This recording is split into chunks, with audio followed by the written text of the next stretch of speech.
الحمد لله وكفى وسلام على عباده الذين اصطفى أما بعد فأعوذ بالله من الشيطان الرجيم بسم الله الرحمن الرحيم وما خلقت الجن والإنس إلا ليعبدون صدق الله العظيم رب اشرح لي صدري ويسر لي أمري واحلل عقدة من لساني يفقهوا قولي اللهم صل على سيدنا محمد وعلى آل سيدنا محمد وبارك وسلم۔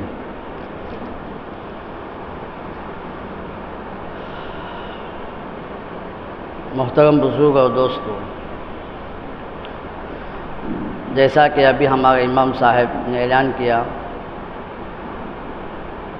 کہ حضرت مولانا محمد رافع صاحب کاشفی قاسمی دامت برکاتہم، استاد جامعہ الباقیات الصالحات ویلو، اصل کلیدی خطاب حضرت ہی کا ہے۔ میں تمہیدی طور پر جو ہے آپ کے سامنے کچھ باتیں عرض کرنے کے لیے بیٹھا ہوں۔ الحمدللہ حضرت بھی آ چکے ہیں۔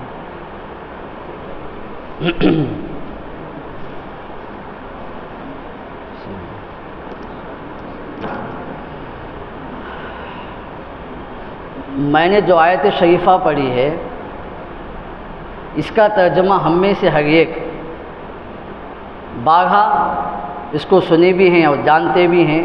وما خلقت الجن والانس الا لیعبدون، کہ میں جنات اور انسان کو بندگی کے لیے، عبادت کے لیے پیدا کیا۔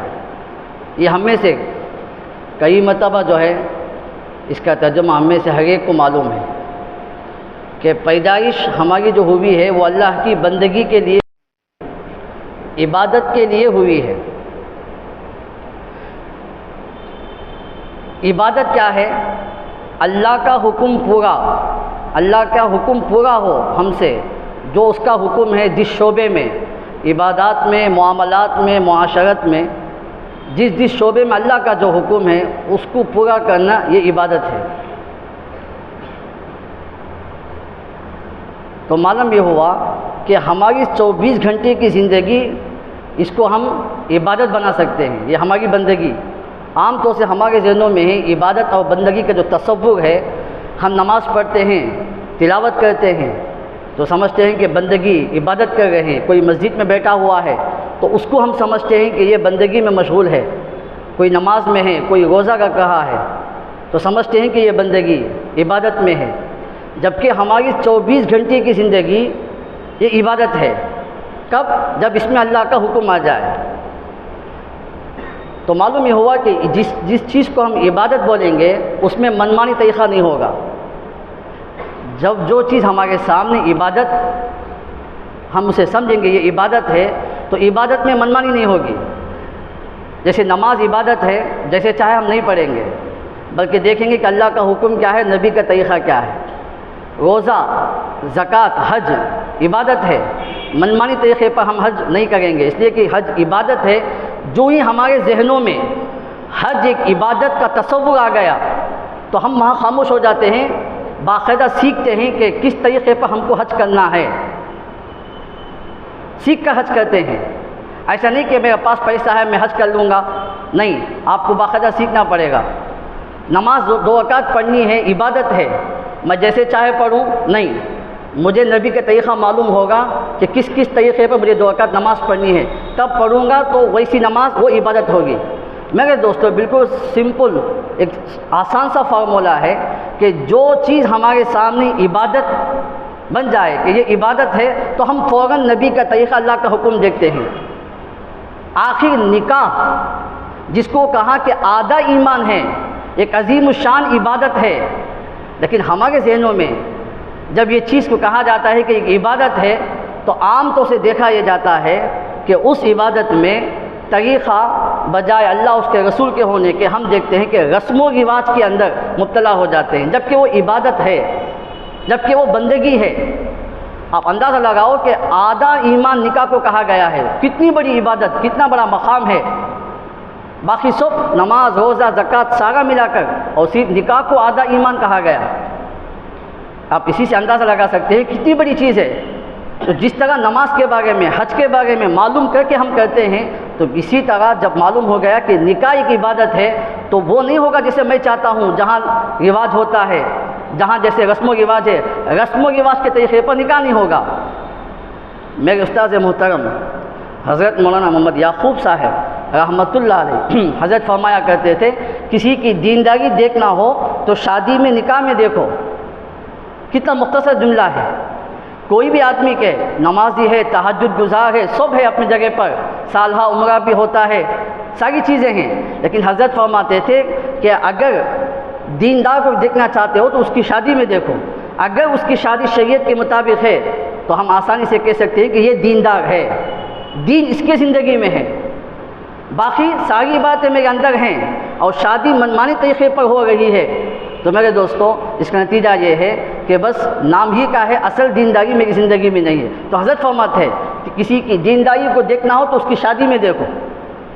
کیا مطلب؟ بس یہی کہ دین، یہ نکاح ٹوٹل عبادت ہے، اور عبادت کو میں اپنے منمانی طریقے پر نہیں کر سکتا۔ اللہ کا حکم، نبی کا طریقہ، جیسے نماز روزوں میں دیکھتے ہیں، ہم کو نکاح میں بھی دیکھنا پڑے گا۔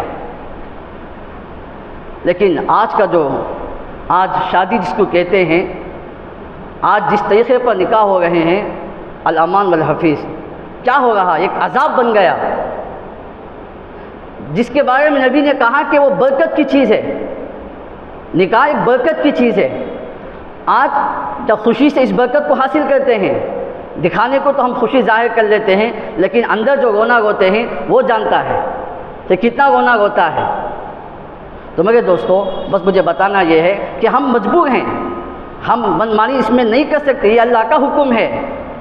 جب نبی کا جو طریقہ ہوگا اس طریقے پر مجھے آپ کو نکاح کرنا ہے۔ اسی واسطے حضرت مولانا الیاس مولانا یوسف صاحب رحمۃ اللہ علیہ فرمایا کرتے تھے، بڑی بہترین بات حضرت کی، حضرت فرماتے تھے اللہ کے نبی جو معاشرہ دے کر گئے، اللہ کے نبی جو معاشرہ دے کر گئے، اس معاشرے کی بنیاد حیا پر، سادگی پر اور پاکیزگی پر ہے۔ اللہ کے نبی جو معاشرہ دے کر گئے ہم کو، اسلامی معاشرہ، اگر کہیں دیکھنا ہو اسلامی معاشرہ تو وہاں دیکھو کہ اس معاشرے میں حیا ہے تو ہم کہیں گے کہ یہ اسلامی معاشرہ ہے۔ اگر اس معاشرے میں سادگی ہے، شادی میں اور ہر چیز میں سادگی نظر آتی ہے تو یہ اسلامی معاشرہ ہے، اور اگر پاکیزگی ہے تو یہ اسلامی معاشرہ ہے۔ میرے دوستو اگر حیا کی جگہ میں بے حیائی ہے، سادگی کی جگہ میں اسراف ہے، تو مطلب یہ کہ اسلامی معاشرہ نہیں ہے، یہ حضور والا معاشرہ نہیں ہے، یہ ہم آسانی سے فیصلہ کر سکتے ہیں۔ تو حضرت فرماتے تھے کہ غیروں کی جو معاشرہ ہے، غیر اسلامی جو معاشرہ ہے، اس کی بنیاد بے حیائی پر ہے اور اسراف، فضول خرچی پر ہے۔ آج ہماری شادیوں میں اگر ہم دیکھیں گے تو بے حیائی کا ماحول بھی نظر آئے گا آپ کو اور اسراف بھی نظر آئے گا۔ سیدھی سادی بات، بے حیائی کی بھی ہے، آپس میں ملنا جلنا، حجاب پردے کا کوئی ماحول نہیں، اور فوٹوگرافی، یہ ساری چیزیں، اور پھر اسراف تو بولنے کچھ نہیں، شروع سے لے کر نکاح ہونے سے پہلے اسراف کا سلسلہ شروع ہو جاتا ہے۔ اسراف جو ہے وہ نکاح میں نہیں، شکرانہ، اب تو شکرانے سے پہلے ہی فضول خرچی وہ شروع ہو جاتی ہے۔ اب سمجھ جاؤ کہ یہ معاشرہ جو میں دیکھ رہا ہوں یہ اسلامی معاشرہ ہے یا یہ غیر اسلامی معاشرہ ہے۔ اس لیے میرے دوستو، جیسے میں نے کہا کہ سادگی پر ہے، ہمارے بڑوں نے شادیاں کی ہیں، اللہ اکبر، حضرت مولانا الیاس صاحب رحمۃ اللہ علیہ، حضرت شیخ الحدیث مولانا زکریا صاحب رحمۃ اللہ علیہ کی جب اہلیہ کا انتقال ہوا تو حضرت الیاس صاحب رحمۃ اللہ علیہ کی بیٹی سے حضرت شیخ الحدیث مولانا زکریا صاحب رحمۃ اللہ نکاح طے ہوا، تو حضرت نظام الدین میں تھے، حضرت نظام الدین میں تھے، تو حضرت نے کہا، حضرت شیخ کو کہا کہ آپ یہاں آ جاؤ، کہاں؟ دلی، نظام الدین آ جاؤ، آپ کا نکاح میری لڑکی سے کرنا ہے۔ تو بات ہو گئی، حضرت تیاری کر رہے، اتنے میں دیکھا کہ اچانک حضرت مولانا عبد القادر صاحب رائے پوری رحمۃ اللہ علیہ وہ اچانک آ گئے۔ تو حضرت نے کہا، حضرت شیخ نے کہا، بہت بڑے اللہ والے عبد القادر صاحب رائے پوری رحمۃ اللہ علیہ، حضرت آپ کہاں یہاں پر؟ حضرت کا جو جملہ تھا وہ کہا، ہاں بھائی چپ کے شادیاں ہو رہی ہے، پتہ بھی نہیں۔ حضرت رائے پوری جو آئے ہیں حضرت کو معلوم ہو چکا تھا کہ حضرت شیخ کا نکاح ہونے والا ہے۔ حضرت فرماتے ہیں میں نے جاسوس رکھے تھے وہاں پر کہ جو ہی حضرت جی کی طرف سے بلاوا ہو مجھے اطلاع کرنا، تو مجھے اطلاع ملی کہ آپ کی شادی ہو گئی، اس لیے میں آیا ہوں۔ غیر دونوں جو ہے حضرت رائے پوری رحمۃ اللہ علیہ اپنے خاندان والوں کے ساتھ، حضرت شیخ اپنے خاندان والوں کے ساتھ سہارنپور گئے اسٹیشن۔ اب سہارنپور سے دلی جانی ہے، وہ جو ٹرین ہے وہ لکھنؤ سے جو ہے دلی جاتی ہے، تو وہاں کھڑے ہوئے ہیں تو دیکھا کہ اس ٹرین میں حضرت مدنی رحمۃ اللہ علیہ آ رہے ہیں۔ تب حضرت مدنی رحمۃ اللہ علیہ جب دیکھتے ہیں کہ سامنے حضرت شیخ کھڑے ہیں، حضرت رائے پوری کھڑے ہیں، تو پوچھا کہ بھئی کہاں کھڑے ہو تم لوگ؟ تو حضرت رائے پوری نے کہا کہ حضرت مولوی صاحب حضرت شیخ کا جو ہے نکاح ہونے جا رہا ہے، ہم ان کے نکاح میں جا رہے ہیں۔ تو حضرت شیخ الحدیث مولانا ذکیہ صاحب رحمۃ اللہ علیہ اور مدنی رحمۃ اللہ علیہ، ان دونوں کے آپس میں جو تعلقات تھے وہ پڑھنے سے ہم کو معلوم ہوتا ہے کتنے گہرے تعلقات تھے۔ اب شادی کی دیکھیے، اتنے گہرے تعلقات حضرت شیخ کے، لیکن اطلاع تک نہیں دی۔ ان کے بڑے ہیں حضرت شیخ الحدیث ذکیہ صاحب رحمۃ اللہ علیہ نے حضرت مدنی رحمۃ اللہ علیہ کو اطلاع تک نہیں دی کہ میرا نکاح ہونے والا ہے۔ یہ سادگی کہ بہرحال حضرت مدنی نے کہا کہ دیکھو میں آگے جا رہا ہوں، مجھے دیوبند جانا ہے، میں ہی آ کر نکاح پڑھاؤں گا۔ حضرت جی مولانا الیاس صاحب سے کہنا کہ نکاح میں پڑھاؤں گا، بغیر بلائے، کتنی سادگی، بغیر بلائے کہتے ہیں کہ میں ہی نکاح پڑھاؤں گا۔ تو چنانچہ آئے اور حضرت جو ہے نکاح پڑھایا۔ تو میرے دوست اس طرح کی جو ہے سیدھی سادی شادیاں یہ ہے اصل میں برکت والی۔ اسی لیے حضرت مولانا ڈاکٹر عبدالحی صاحب رحمۃ اللہ علیہ نے بڑی پیاری بات لکھی ہے۔ حضرت رحمۃ اللہ علیہ فرماتے ہیں آج ہم دیکھتے ہیں کہ شادی ہوا 1 مہینہ 2 مہینہ میں ادھر پنچایت ادھر پنچایت، انہوں پریشان انہوں پریشان، میاں بیوی میں آپس میں جو ہم دیکھتے ہیں آج کل تو بہت زیادہ ہے، آج کل تو یہ چیزیں بہت زیادہ ہیں۔ تو حضرت فرماتے تھے کبھی آپ نے غور کیا کہ شادی ہوتی 1 مہینہ 2 مہینہ نہیں، یہ جو پریشانیاں شروع ہو جاتی ہیں۔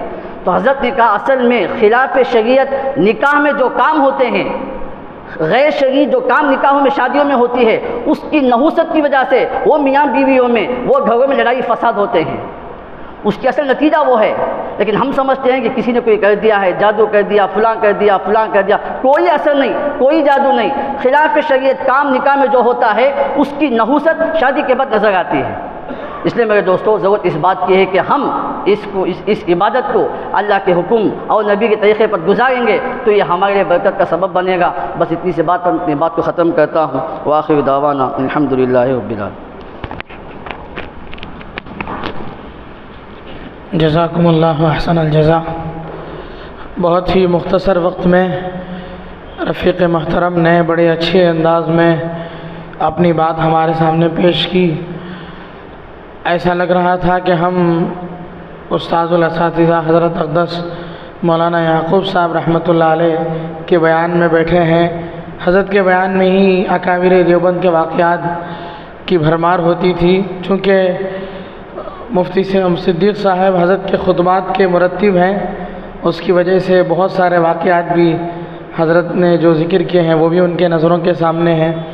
اللہ تعالیٰ مزید ترقیات سے نوازے اور ہم سب کو پوری امت مسلمہ کو تا دیر ان سے مستفید ہونے کی توفیق نصیب فرمائے۔